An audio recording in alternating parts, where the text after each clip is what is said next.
Banyan Tree. The live show where ancient epics meet modern minds. I'm Leo, a yogini from the West. And I am Mayank, a rationalist from the East. Together we journey through the Mahabharata from the retelling of Ramesh Menon, epic of war, faith, and everything in between. Mayank, what's our sankalpa? Our sankalpa today, our intention is to read the chapter 5 from the book, A Solemn Vow, and we want to read it through the theme of integrity. Integrity. So what's your definition of integrity? Yeah, I actually asked you that what exactly it means. I think I relate with the dictionary meaning where they say that you should have some moral values with which you stick with and you don't change them. So that's for me is integrity. Yeah, to be honest to yourself and therefore to others. I find interesting the etymology of the word. So it's a Latin word and it comes, so the meaning, it's related to be whole, the state of being whole or undivided, complete or untouched. And to respect the integrity of someone, it's to respect your wholeness. And I'm actually very curious. I have a question for you. And after we do our Sankalpa, our Shravan, I will ask you because I'm not sure if in the text the integrity of Satyavati was respected. Okay. Okay. We will deal with it. So for now, would you help us in summarizing this chapter? Can you please take us through the practice of Shravan? Okay, bear with me. I'm not good at this. Okay, I will do my best, but be kind. Okay, so we finished last chapter with Shantanu meeting Satyavati, and he went back to Hastinapur, and he was depressed. He got an ill temper, and he was pushing away everyone. So Devavrata went to talk with him to try to understand what was going on, and he starts talking about, having only one child, it's like only having one eye, and if I lose you, I will be blind, and you are a warrior, and we need more sons. I shouldn't think that you think I want another woman. And he guessed what his father was going through. So he went to the Fisher King and he done his oath, the oath of becoming a celibate for the rest of his life, not getting married. And with this, he took Satyavati to his father, and his father felt guilty, ashamed, and he might give a boom to now Bhishma. Because of his terrible oath, he became Bhishma. And he said that Bhishma would only die when he wants. After that, they got married. Hastinapur was gossiping because they would compare Ganga with Satyavati, and Ganga would win, but they were sad because Bhishma would never go and be the king of Hastinapur. Anyway, Shantanu, he moved away from the rule of king, delegating most of the powers to his son, and he lived the last years of his life very happily. And he had two sons with Satyavati. One son name is Chitrangat and the other is Vichitravirya. And he died when the eldest son Chitrangat was still very young. So Bhishma was the regent of the country, of the kingdom. And it was the most blissful and prosperous time of Hastinapur. But terrible things were about to come. And that's it. Yeah, quite a good summary. I will probably just add, and it's not that it should be covered in summary, but I will just add for our kind listeners so that they can relate with what exactly Bhishma, uh, what were his oaths, why Devvrat was called Bhishma. So he took two oaths. Oath one was, I Devvrat, Yuvraj of Hastinapur, relinquish all my claims to the throne of my ancestors. And when the fisherman king was like, but what about your descendants? What if they create an issue? So then he took a second oath. He says, I, Devvrat, swear before all you gods of heaven and earth, in the name of everything sacred to me, in the name of my Guru Bhargav, of my mother Ganga, and eternal Dharma, that I will never marry but remain celibate all of my life. Quite impulsive, no? Yeah, yeah, his love for his father probably made it. As the Fisher King said, his love for his father was bigger than his love for the kingdom. Did Yeah. Fisher King said that? Yeah, he stated this. Oh, okay. Okay, let's talk about the theme first, and then probably I was thinking we should also talk about the comparison between how it is portrayed in the episodes versus the story. Oh, yeah, there's a big difference. Yeah. So tell me, where did you find integrity, or what was your thoughts in relation to the chapter and the theme of integrity? So, because you shared the etymology with me earlier, and this definition was not earlier in my mind, the wholeness definition.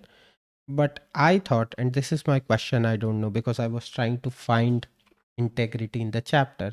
The first instance where I found it was when Devvrat was guessing that something is wrong with the king, and he was more concerned about his health than hurt at his distant behavior. I found it, this thought process to be whole in the sense that he's not just worried about himself. Devvrat is not just worried about himself that, oh, I'm feeling bad because my father is ignoring me, but he's looking at the bigger picture when it is about the kingdom as well. So, And the health of a person. yeah. He started to fear probably the sanity and the integrity of his father because he was crumbling. Yeah. So, yeah, this was my first, where I first noticed integrity. What about you? My first thought about integrity was Satyavati treated with integrity? I will repeat, was Satyavati treated with integrity? My answer is no.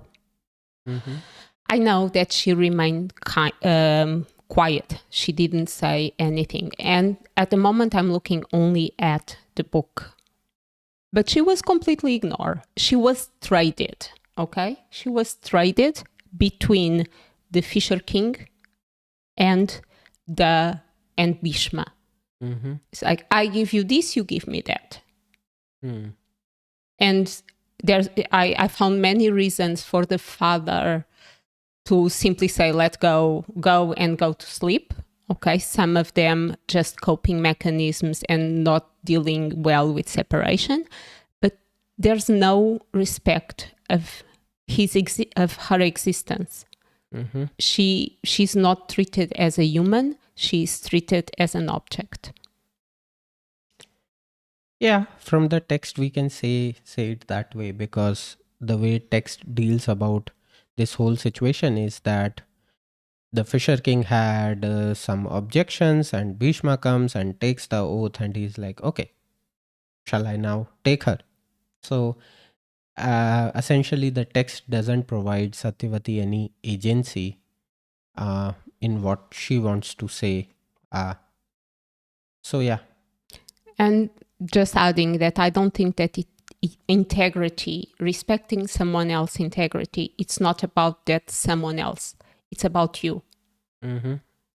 It's about you respecting others, not, respecting the rank or the position, but seeing others as equal. And I don't think Bhishma saw the Fisher King as equal. Mm-hmm. Quite the opposite. Honestly, in the text, I found him naive and arrogant.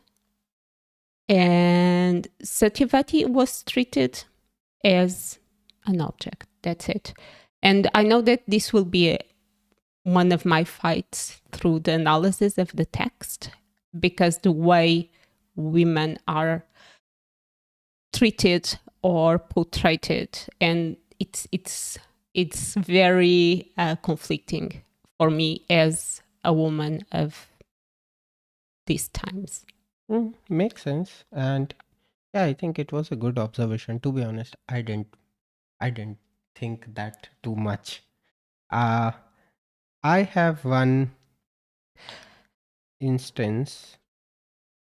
But sorry, I'm ranting about this. But what saddens me even more is that Satyavati didn't see that she had that right.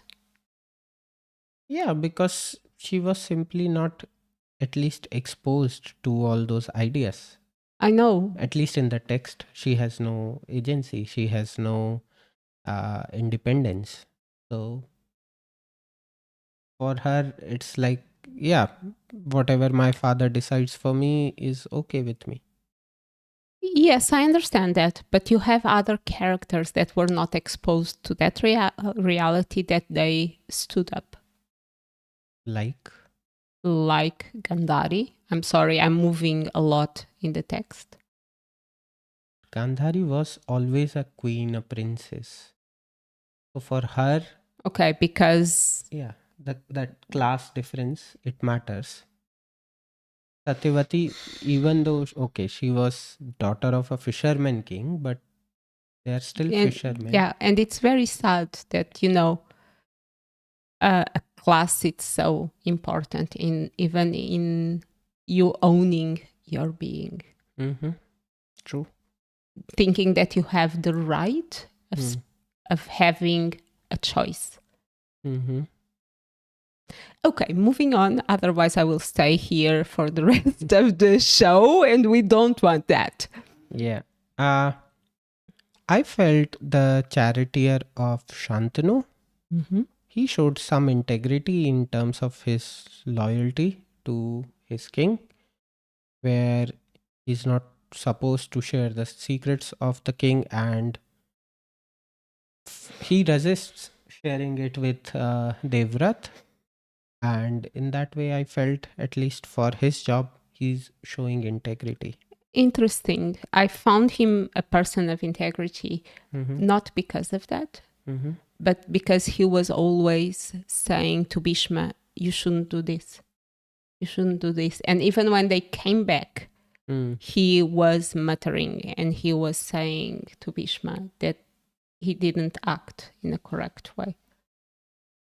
Yeah, I also made a note of that, but I actually made a note that he spread the word of whatever Bhishma did. And to me, it was also kind of a sign of integrity, like giving credit to someone for whatever they did. Like, okay, we can debate eternally on this whether this act of Bhishma was a good act or a bad act. But at least, say, if he just wanted to propagate this idea that how much Bhishma loves his father, I think he did uh, he did a kind of an impeccable job in that terms, that he let everyone else in the city know that, oh, this is what our crown prince did for his father. So I found it also, yeah, one can say that this was just gossip, but but I found it as a sign of integrity. Okay. But yeah, this was good. I feel, yeah, he muttering all the time that whatever happened was not right. In some ways, it shows that the most aware person in the text was the charioteer, and he had the correct analysis of the situation, while everyone, Shantanu, Devrat, or Bhishma, the fisherman king, everyone is failing. Okay, let's talk about the elephant in the living room. Mm-hmm. My elephant in the living room is the way Shantanu behaved. Yeah. Do you think he acted with integrity? I wrote actually it's so it was the lack of integrity from Shantanu's behalf. Uh However, because we will fight a lot on Shantanu. Uh I felt, and you can be a judge on this, Devrat leaving to talk to the fisherman king without telling the king is kind of is it like you are not following protocol if you do this? Mm-hmm. Would you say that not following protocol is lack of integrity, or I think it's impulsiveness. okay? I reflected a lot, and Mhm. initially I would read the part of Shantanu talking with Devavrat, and my first reaction was a knot on my throat and thinking, you are being completely manipulative. Mhm. After reflecting, I thought, maybe, just maybe, he's ashamed and he needs to justify to his son why he's behaving in this way. So he's rationalizing Mm. and telling to his son what he thinks his son will understand. Mhm. And trying, but if he was honest, and honesty it's directly related to integrity, no, he was not honest. However, he didn't ask Devavrat to go there. Yeah. He didn't ask Devavrat to make that oath. It was the impulsiveness of Devavrat that triggered all of this. Yeah. Devavrat could do the same that he've done before, done after. That was just go there, kidnap the ladies, and that's it. Mm. So I don't think in all this chapter, honestly, from my point of view, the one that didn't act in a very good way was Devavrat. Mhm. I'm not questioning his integrity. I think it's, in a way, his excess of attachment to the father and his lofty nobility that made him act in that way. Yeah. Yeah, I also felt like that his attachment to his father was way too much. And I think that factor that he didn't have his father for first 16 years in his life can be a reason for that, but he was way too much attached to his father. And I think especially these kinds of big oaths, they cannot be made with like with so much impulsiveness. There should be some method to it. There should be, you should consult people, which he didn't. And Nope. then the rest is the rest is an epic to discuss. But yeah, but talking about Shantanu, the Shantanu from the book, like emotional manipulation 101, 102, like He did a master's when it comes to manipulating his son. Well, yeah, and we can have two options. Mhm. And I know that the text plant the seeds of perhaps as Shantanu was expecting. So the text itself leads us to think that Shantanu was manipulating Devavrat. If we remove those comments from the text, from the narrator, and if we just look at the dialogue, I give a small credit, or I want to look at Shantanu with or kindness or naiveness. It's for you to choose. That he knew what he was feeling was wrong. He knew that falling in love for the wrong woman was his weakness, and he couldn't deal with his own emotions. And he had to justify it to his son. And after his son have done everything and oath and brought Satyavati, then was much more difficult for me to justify his actions or what he says to his son. So now, and this sentence almost hurted me. Now that I have her, I will enjoy her, like you enjoy a car, like you enjoy something that you buy. Let me enjoy her. In this part was a little bit harder for me to be kind. But in the initial part that could be manipulation, I've tried. I made a big effort to look at it in a different way. To me, like, I didn't give him, at least the Shantanu in the book, I can't give him a getaway in this, because especially, like, I think whatever he did in the last few lines where he says to Bhishma that you have always been more like father and I like the son. Yeah, But because my shame will not change that, because you are strong like your mother while I'm a weak mortal. Yes, Yeah. that turned my insides, but in a way, it's already that seed of, oh, poor me. Oh, Yeah. I'm helpless. Oh, this is my condition. Yeah. That it's actually what made the kingdom fall apart. Yeah. And I actually I wrote it as a Dhritarashtra's move. Whatever he said was kind of a Dhritarashtra's move. And I wrote that he doesn't want to accept the responsibilities of his actions. So it's like, oh, I was just helpless in this situation. So it's like not owning that Not having responsibility. integrity.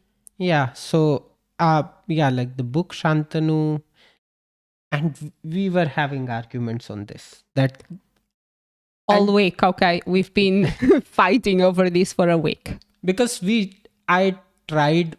I will confess I have not read the original content yet, but I tried researching this whether Shantanu tried any of these manipulation tactics which were mentioned in the book, and whatever I searched for, I didn't find any such instances that Shantanu tried any of this. And my argument was that this makes Shantanu a very weak character which cannot give such a powerful boon which he gave to Bhishma.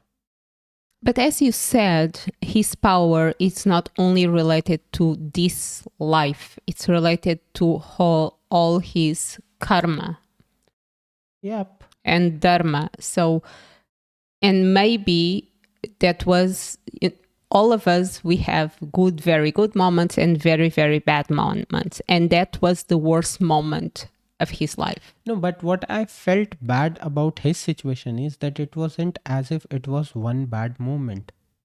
It was like series of manipulation.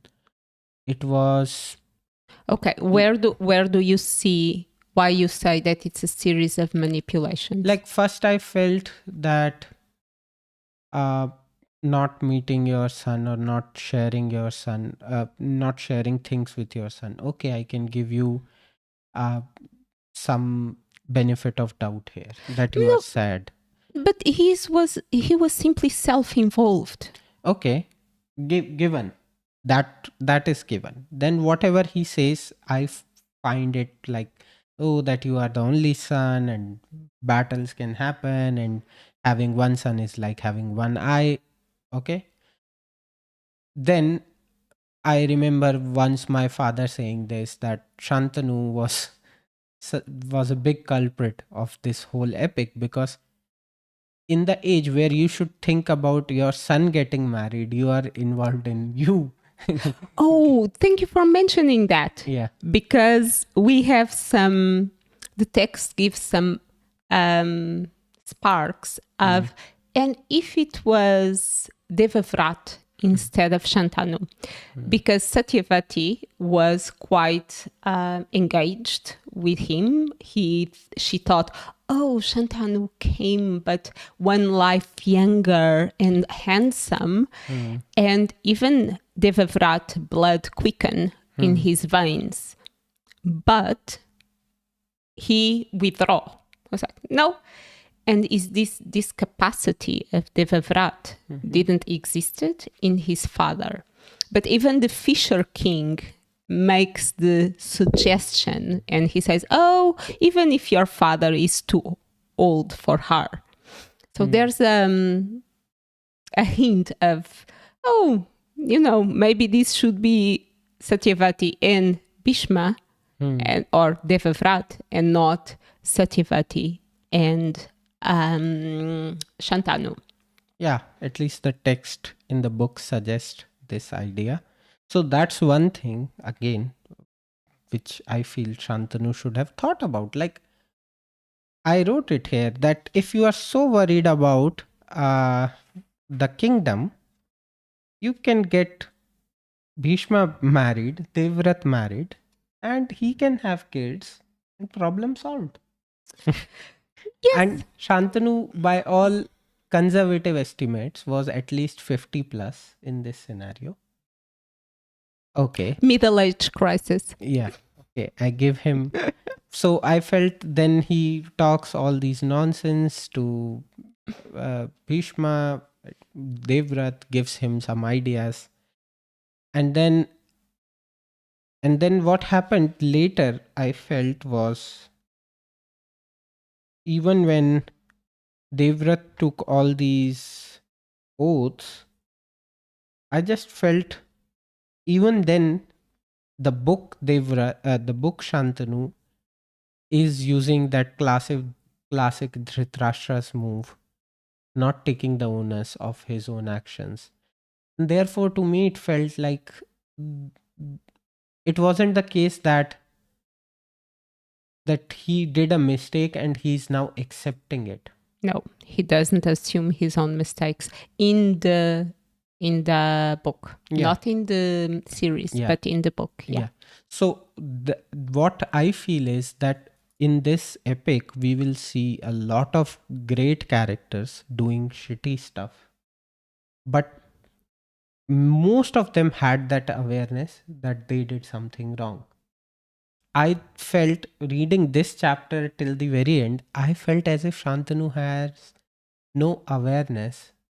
The book Shantanu has no awareness that what sort of injustice he has done to his son and then to his kingdom.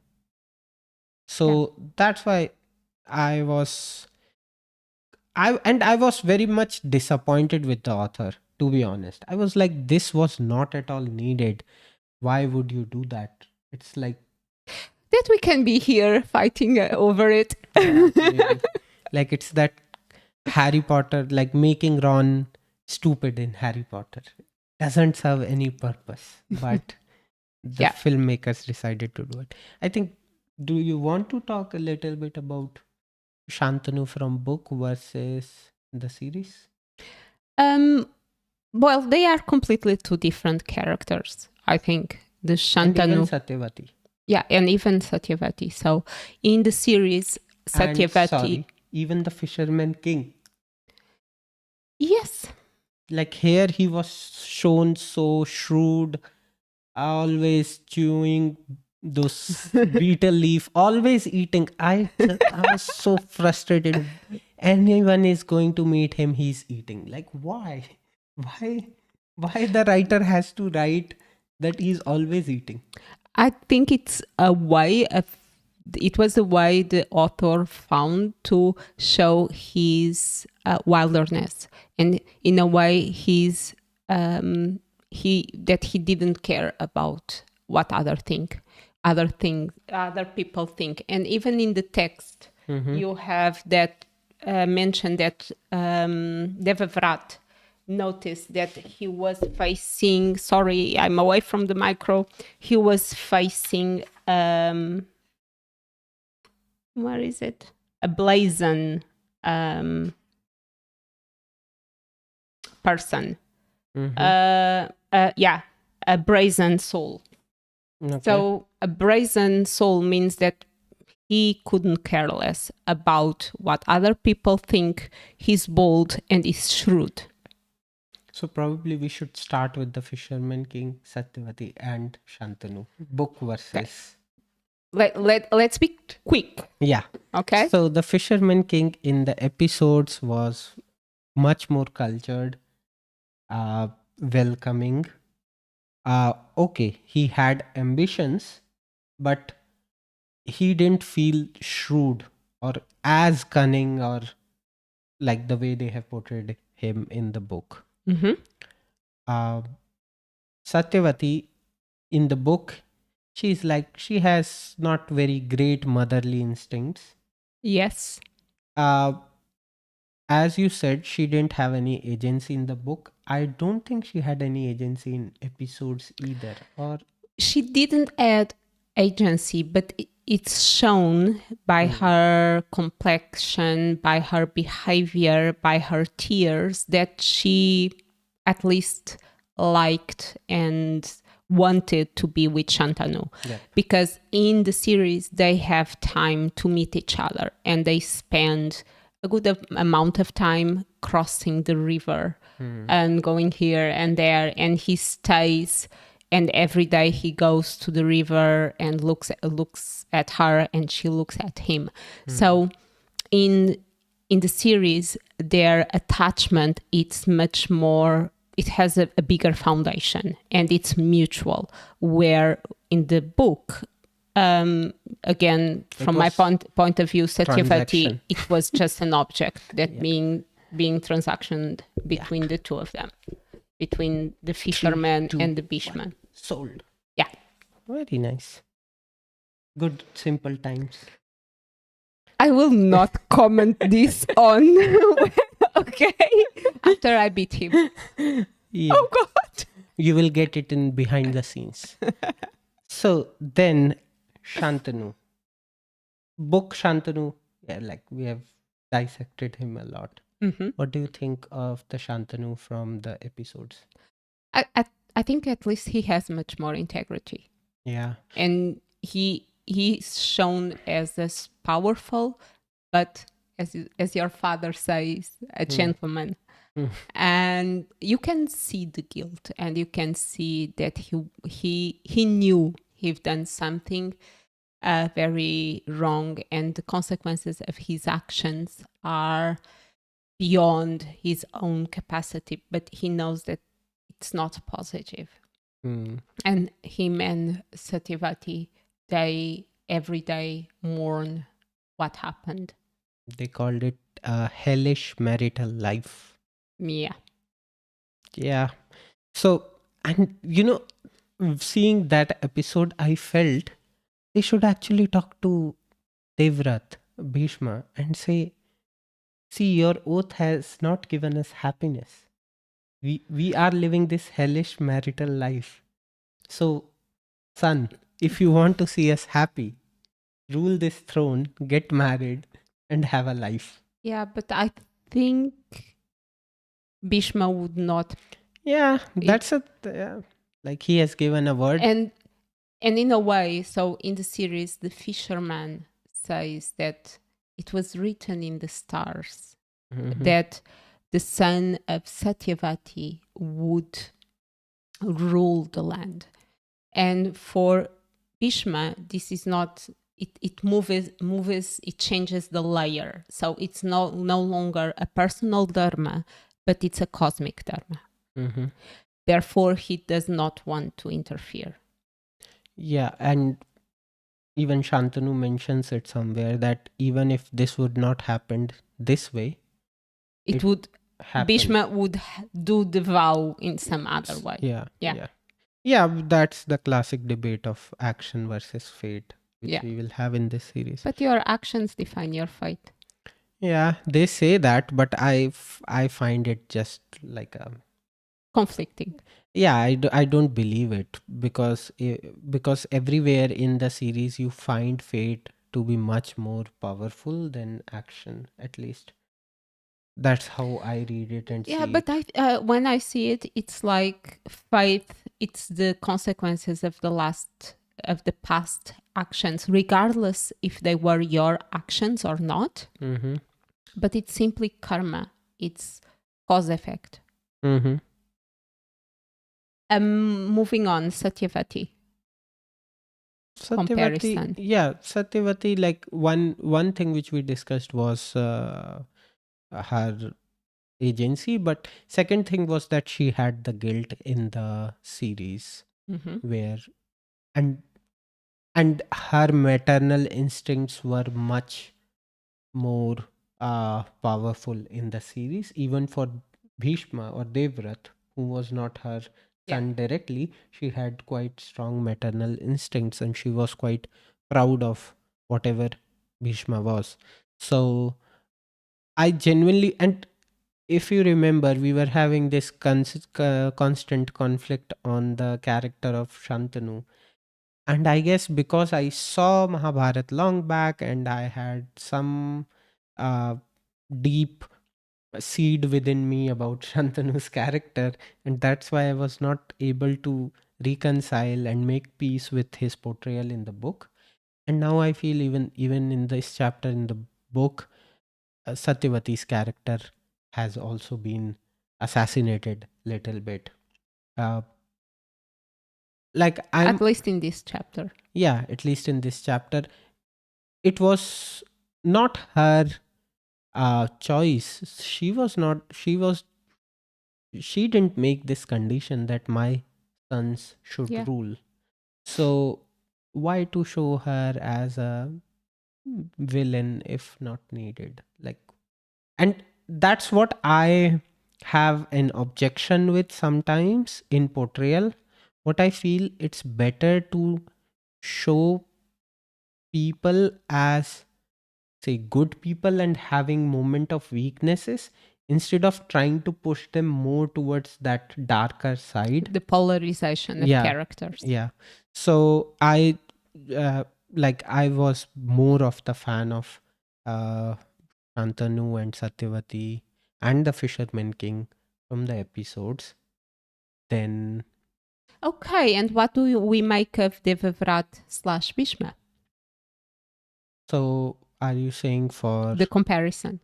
yeah, even in there I feel, what happens in the book is you can tell what a character is thinking in his mind.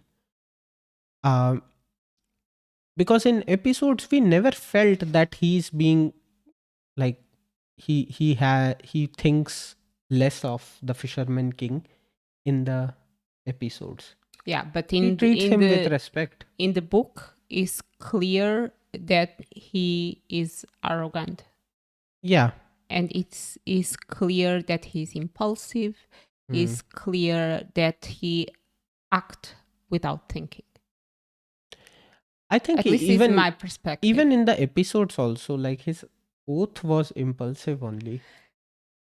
Yes, but because of the circumstances, it's much easier for you to reconcile with him going, because there was a build-up. There was days of his father going to the river. So the context and the way you see him behaving, he shows a much more composed behavior than in the book. Yeah. I'm not forgiving the Bhishma from the series, but for me it's much easier to digest and to respect his integrity in the series than in the book. In the book, for me, he's a kid that has too much power and screwed up things. That it's not a kid. He is 20.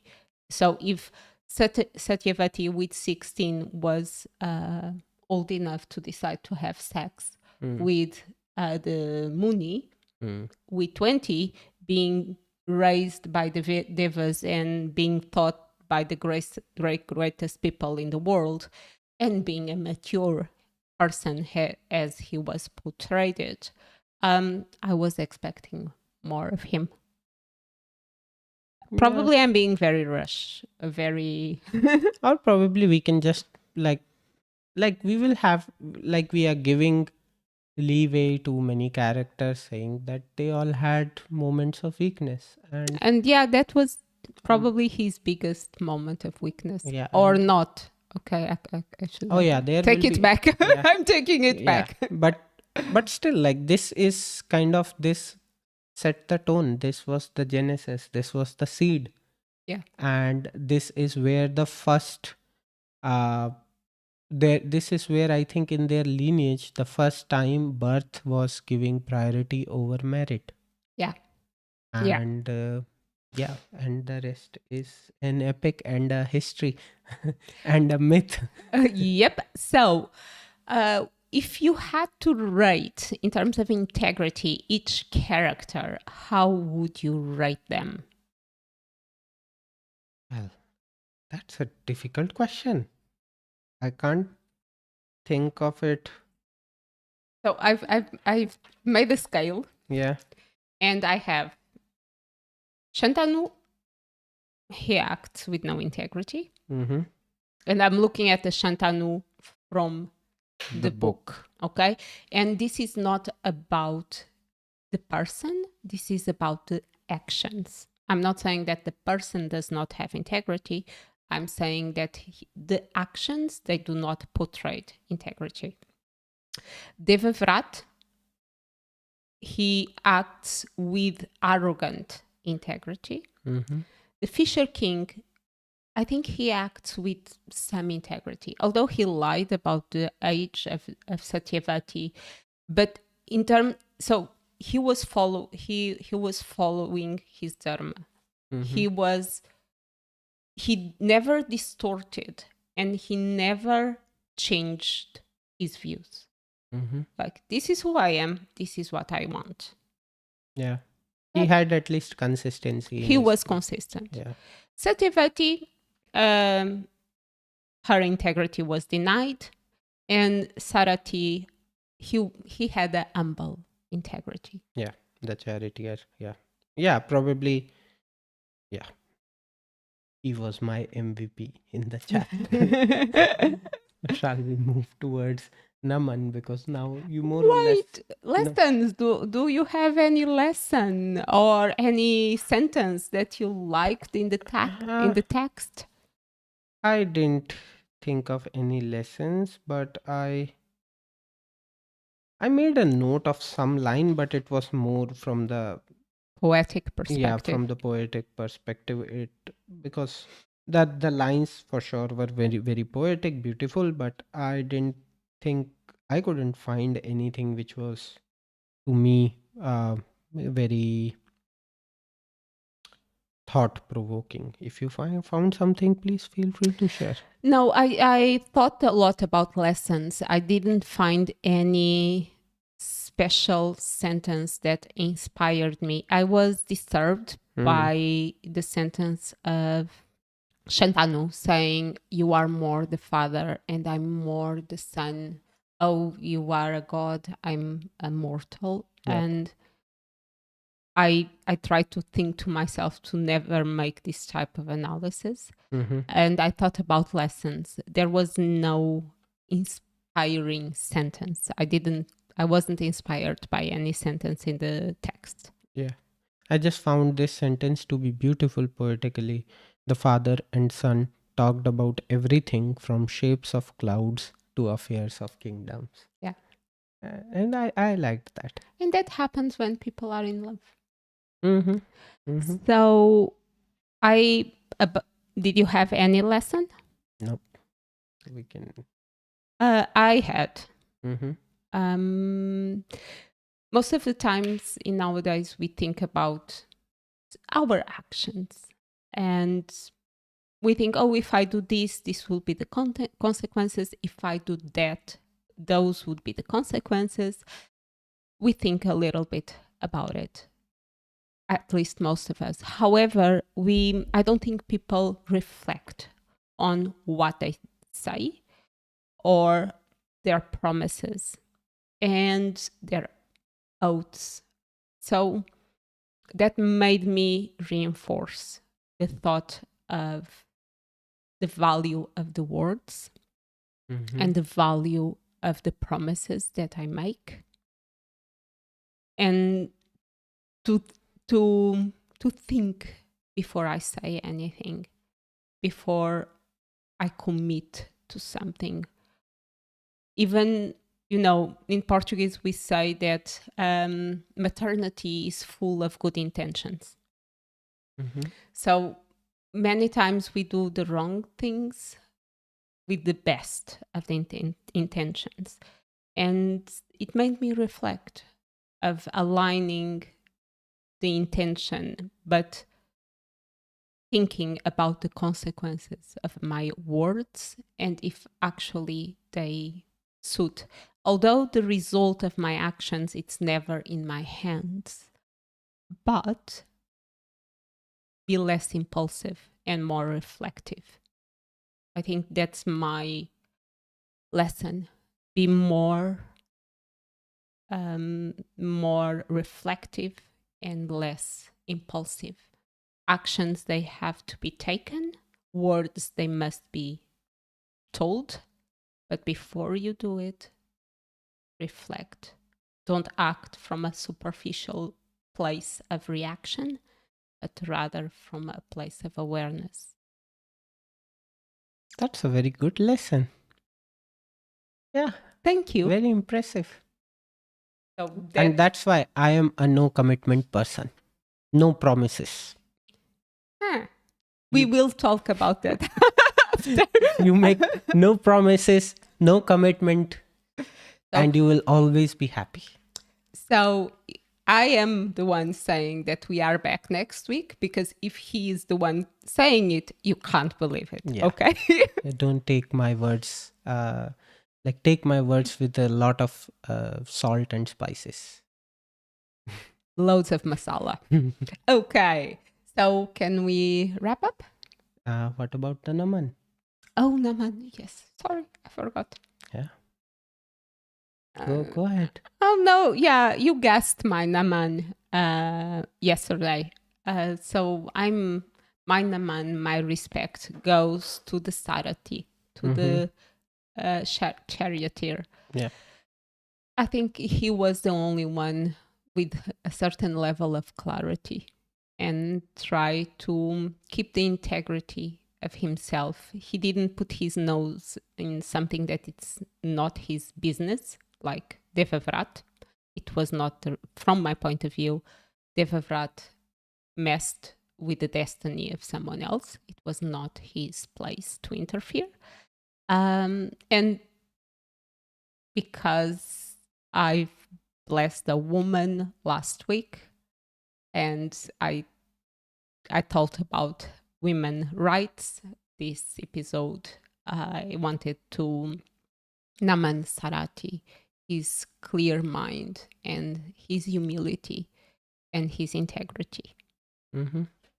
Yeah, I would also like to naman Charioteer because I just felt that in all that chaos, he was the only one assessing the situation rationally, and that's why my naman goes to the Charioteer, the Sarathi. So, So the yogini and the rationalist, they agree. yeah, we agreed. Okay, so thank you so much for listening to us. Next week we'll be back with the chapter 6 and chapter 7, the two princes, and chapter 7, princesses of Kashi. Our sankalpa will be identity. Okay, and I think this is the time for wrap up. Uh, a shout out to all our loyal followers And to kind listeners. yeah, and kind listeners to like, share, and subscribe and share the word around. I hope you would like to know more um, alternate stories or something fun from this universe of Mahabharata. And we are here for you if you would like to hear something more. If you want us to dissect something more, please feel free to make your comments, and we will see you next week. Thank you. Thank you. Namaste. Namaste.